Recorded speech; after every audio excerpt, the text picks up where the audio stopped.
ორი წელი გავიდა შოვის ტრაგედიიდან 2023 წლის 3 აგვისტოს ზონის მუნიციპალიტეტში მომხდარმა სტიქიურმა უბედურებამ 32 ადამიანის სიცოცხლე შეიწირა.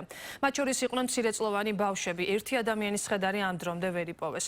კურორტ შოვის ტერიტორიაზე ღვარცოფი დაახლოებით 15 საათისთვის ჩამოწვა. ადიდებულმა მდინარემ სამანქანო ხიდი და კოტეჯები წაიღო. ადამიანები კი მიწის მასის ქვეშ აღმოჩნდნენ. ადგილზე სამაშველო სამსახურის ტიკის ეპიცენტრიდან გამოიძახეს გადარჩენილმა პირებმა. სამაშველო ვერტმფრენმა ტერიტორიიდან 210 ადამიანი გაიყვანა. მსხვერპლი მოყვა შოუში სამძებრო სამუშაოებსაც ადგილზე 2 ადამიანი გარდაიცვალა. სამძებრო და გაწმენდითი სამუშაოები ორ თვეზე მეტი ხნის განმავლობაში მიმდინარეობდა. ბუბისწყლის ხეობაში განვითარებული სტიქიური მოვლენებიდან 8 თვის შემდეგ გარემოს ეროვნულმა სააგენტომ დაწერა, რომ შოუში მომხდარი ტრაგედიის თავიდან აცილება შეუძლებელი იყო და რომ გაფრთხილების სისტემა სტიქით გამოწვეულ მძიმე შედეგებს ვერ შეარბილებდა. გარემოს ეროვნული სააგენტოს გეოლოგების საველე კვლევის შედეგად დადებული დასკვნის მიხედვით მყინვარ ბუბას დასავლეთით ჩამოწოლილი კლდეზვავი მყინვართან შევიდა კონტაქტში.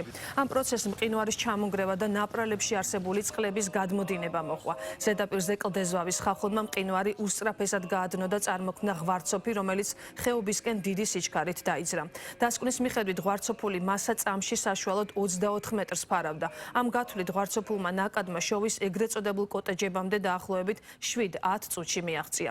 შოვის ტრაგედიის ადგილზე დღეს პრემიერ-მინისტრი, პარლამენტის თავმჯდომარე, თბილისის მერი და ხელისუფლების სხვა წარმომადგენლები იმყოფებოდნენ.